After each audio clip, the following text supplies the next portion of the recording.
This is my German Kar 71 carbine. I have a previous video where I restored this back to its original military configuration that dealt with its outside appearance. In this video, I'll look inwards. The problem is that this rifle has a rusty bore. I haven't touched this at all yet.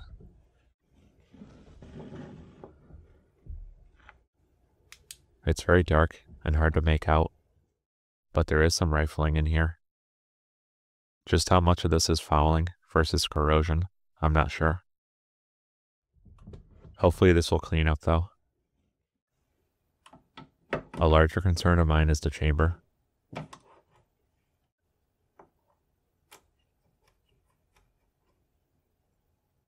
It doesn't look like much, but this is a fine layer of rust. Looks like the corrosion extends deeper within the chamber.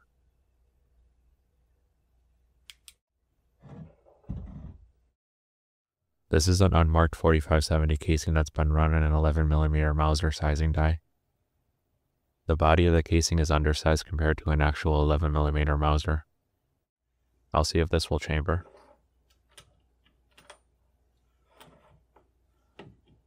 That's about as far as it will go in easily. I'll try it again, but with a bit more force this time.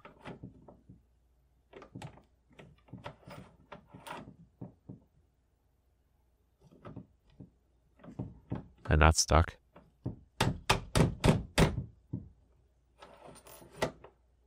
Even with the undersized body of the casing, it's still not fitting within the chamber. The rust inside is preventing it. These scratches on the body show where it's binding. I'll start by cleaning out the chamber.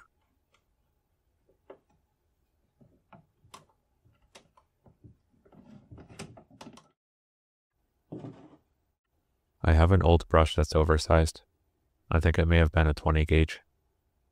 This will conform to the chamber to scrub clean the surface, hopefully removing any high spots that are leaving the marks on the case. I'll go slow and steady with it being attached to a drill, going no deeper than the chamber.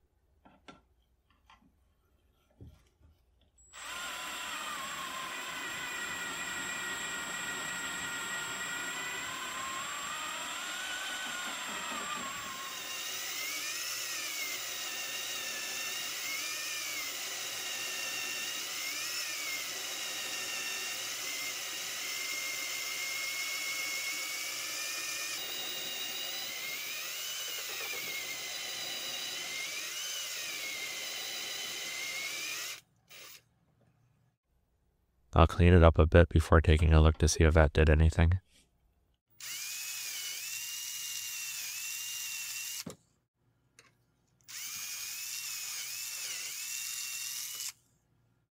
The chamber is brighter, but I won't know if this did the job until I try and chamber around.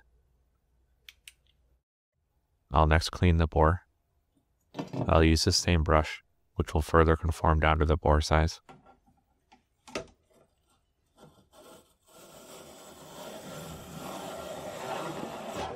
That rough sound tells me all I need to know. The bore must be rusty as well.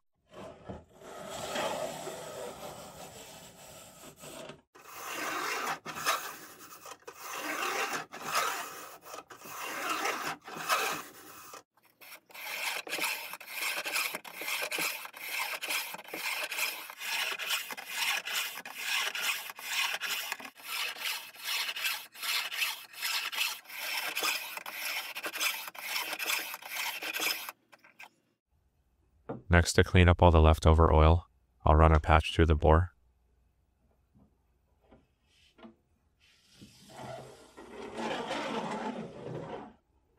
I wasn't expecting this to come out clean at all. This is just so I can look down the bore again to see if anything's changed.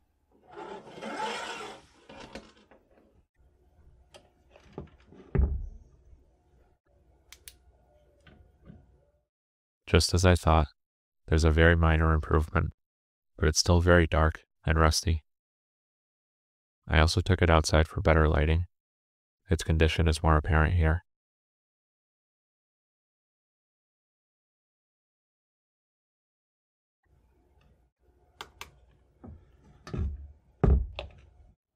To get the bore looking better, I'll have to turn to something more aggressive.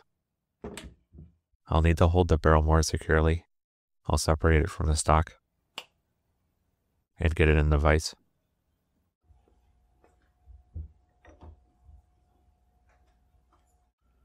I'm going to try this Big 45 Frontier metal cleaner. It's a curly string of metal. It almost looks like lathe shavings, which is probably how it's made. I'll wrap it around my brush. Supposedly this will remove any rust without impacting bluing. According to the website, it's made from an alloy of steel and zinc, and the shape of the strands, with sharp edges versus the rounded edges of, say, steel wool, works to remove rust. They recommend using it like this for cleaning and de-leading bores. I don't see anything on the site regarding extremely rusty bores, so we'll see how it does.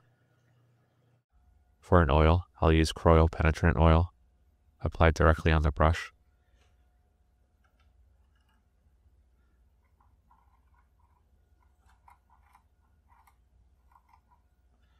I'll give it a twist to clean the chamber before running it through the bore.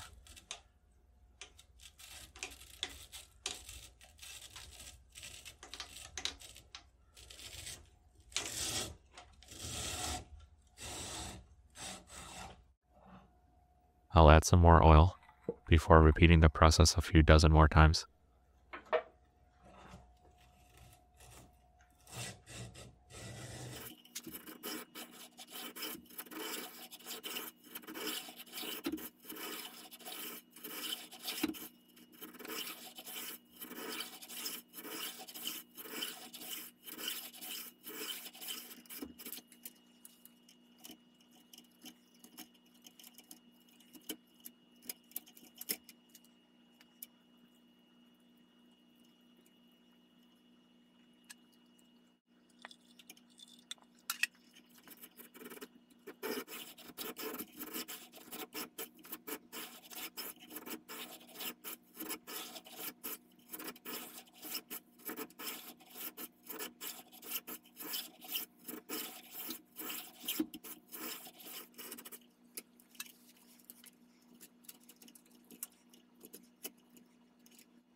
You can see what the cleaner does to the brush, so use an old one that you don't care about. You could also see that I added new pieces of the cleaner a few times during the process. I could feel it losing its effectiveness after a few dozen or so passes, which makes sense if the sharp strands are how it's intended to work. Before taking a look at the results, I'll clean up any excess oil in the receiver and the bore too.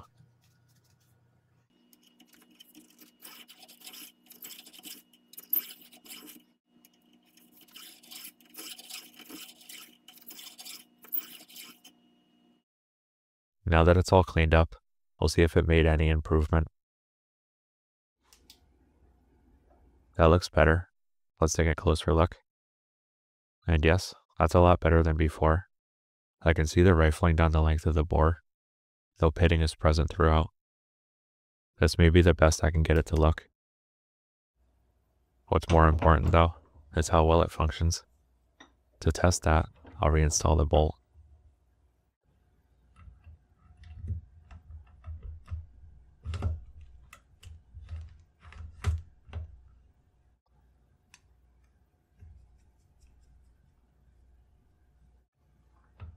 Then I'll use the same piece of brass as before to see if it will chamber now.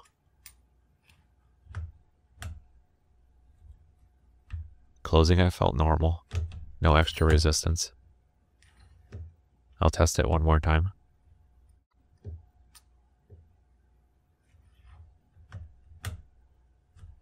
Again, that felt fine. It seems like any burrs or pits that were preventing the brass from being chambered earlier are gone. It's hard to tell, but I don't see any new scratches. at the mouth, or at the base. However, like I mentioned earlier, a 45-70 case is a bit undersized compared to 11mm Mauser. The next level of testing will be with this. It's a dummy round that I made from an original piece of brass.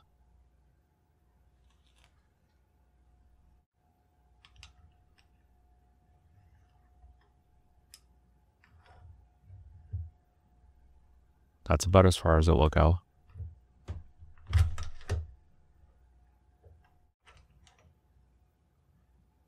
Again, it's hard to tell, but I can see some faint scratches here on the body of the case. This represents the largest piece of brass that this rifle could potentially chamber. This 45-70 is the smallest, and I didn't mention it, but this doesn't have the neck expanded to seat the bullet, making it further undersized. So I actually need an intermediate test, close to the actual rounds that I'd fire. For that, I made this. A converted 45-70 case, with a dummy bullet a few thousandths oversized, and seated a bit further out to allow room for the neck to expand.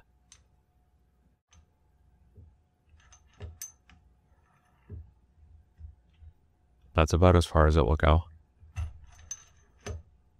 This is telling me that the rear of the chamber is large enough for a converted 45-70 case to fit, but the neck down area of it isn't.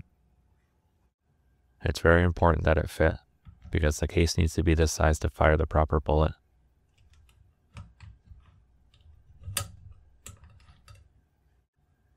I'll use the big 45 cleaner once again, this time in the chamber to clean it up.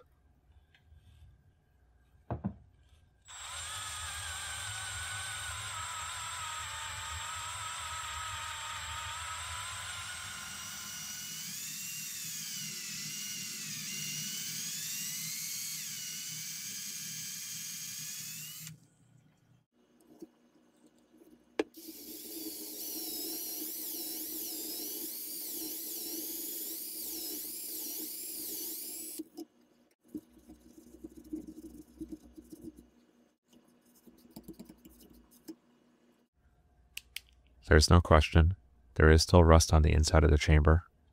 I'm not sure if that did anything. I tested off camera to confirm, and the dummy round binds up in the same spot. Once again, I'll need to use something more aggressive. I took the dummy round and drilled and tapped the flash hole for a thread. I'll attach it to my cleaning rod. And since this piece of brass is brand new, I'll use the big 45 cleaner to scuff it up some.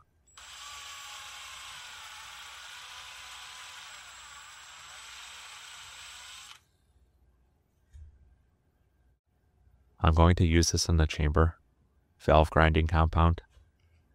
This gritty paste will work to polish the chamber and remove any high spots preventing rounds from being chambered. I'll add some to the neck area of the dummy round.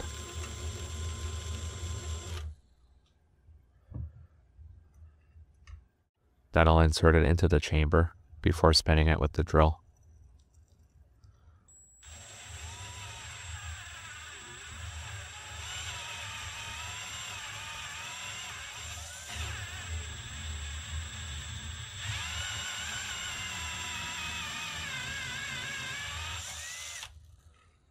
Of course, this is wearing down the brass just as fast, if not faster, than the steel of the chamber.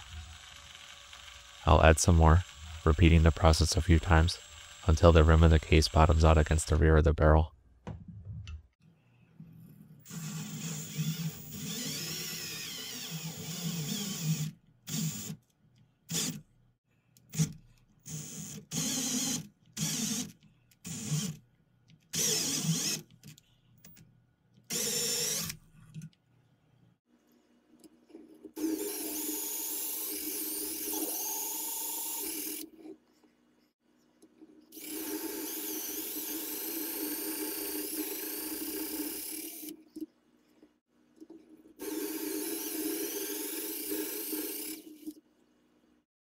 The most important step after using any sort of compound like this is to thoroughly clean so that every last speck is gone.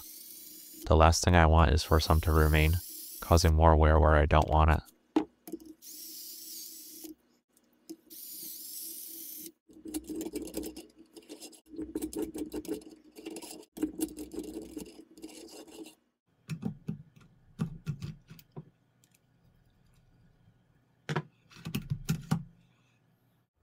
After honing the chamber, I know this converted 4570 dummy round will easily chamber.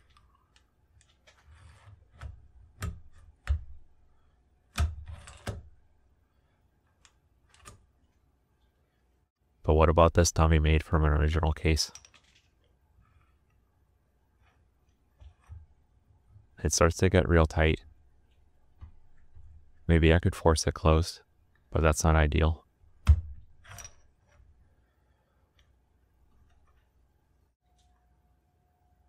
Judging by these scratches, I think it's the end of the neck that's preventing it from being chambered. That makes sense, since the 4570 isn't as long. Honing wouldn't have impacted this area.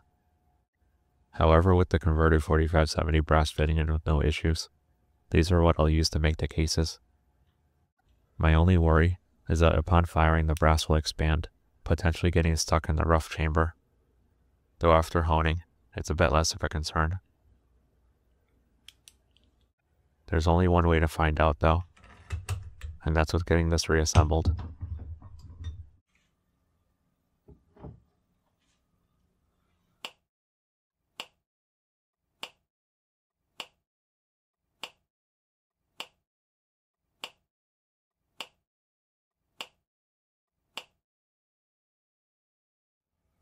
To test it out, I made a total of 10 rounds. These are all made from 4570 brass, just like the dummy round. I'll head to the range.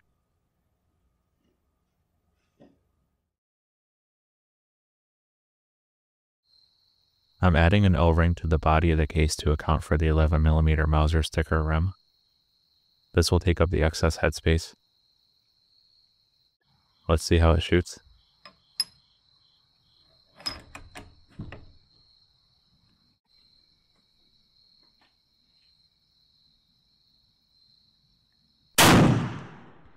Well, I can tell by the muzzle blast that the bullet made it out of the barrel. What I'm looking for here is how well it extracts. And that's stuck, with just a bit more to go. I'm standing up to get better leverage, and bracing the buttstock against my leg. That got it to open. And that case doesn't look so good. The case is all scratched up, mostly on the body, up towards the shoulder.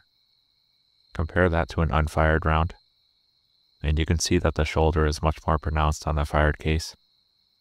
The brass is expanding quite a bit in that area.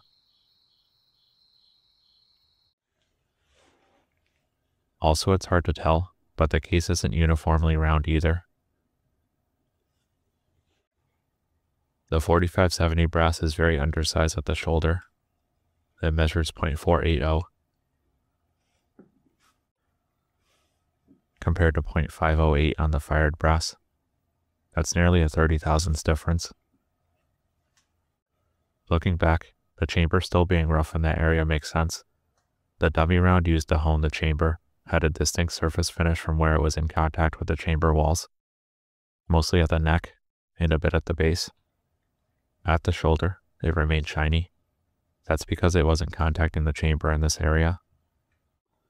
I'll need to hone the chamber again, this time using the fired brass. Once more, I'll disassemble the rifle and hold it in the vise. And again, I drilled and tapped the flash hole in order to attach the case to a cleaning rod, this time on the fired brass. Before honing, I'm going to insert it into the chamber, getting a feel for where it starts to bind up. Right about here. I can force it in a bit further, but it faces a lot of resistance.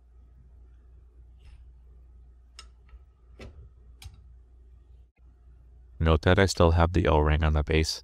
This is to prevent inserting it too far and potentially moving the shoulder forward.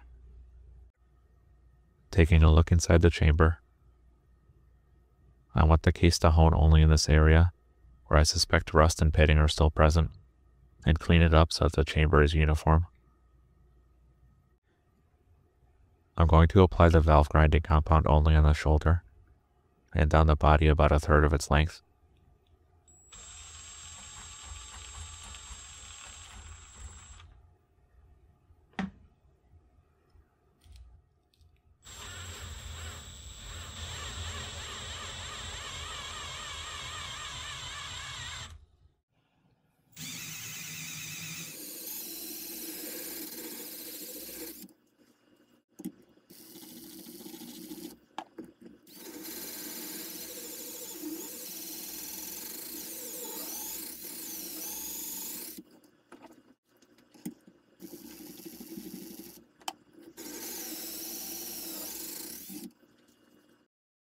You can see that it did one short burst with the compound on the neck of the case, just to give it a bit more room for expansion.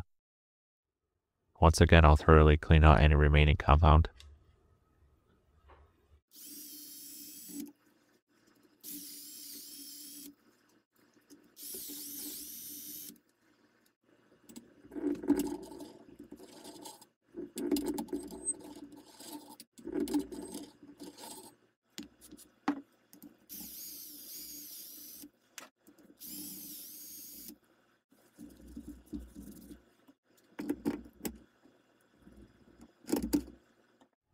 Using the fired case, you can see where it was in contact with the chamber walls, about midway up on the body, up towards the neck.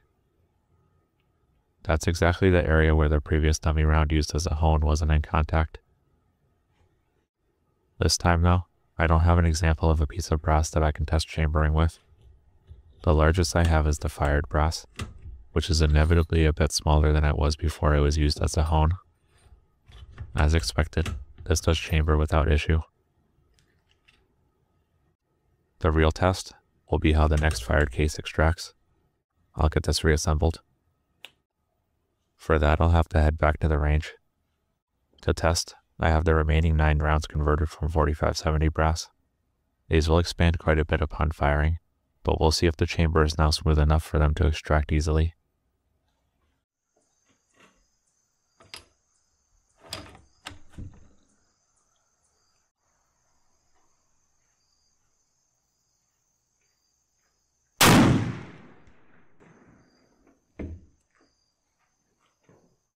Let's see how it extracts. It's still a little stiff. The case doesn't want to come right out like it does on most low pressure black powder rifles.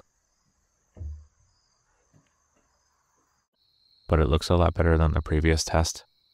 There's minimal scratches. And it extracted much easier too. I'll shoot the remaining 8 rounds.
This one is stuck just like the first time. I'll try and muscle it open.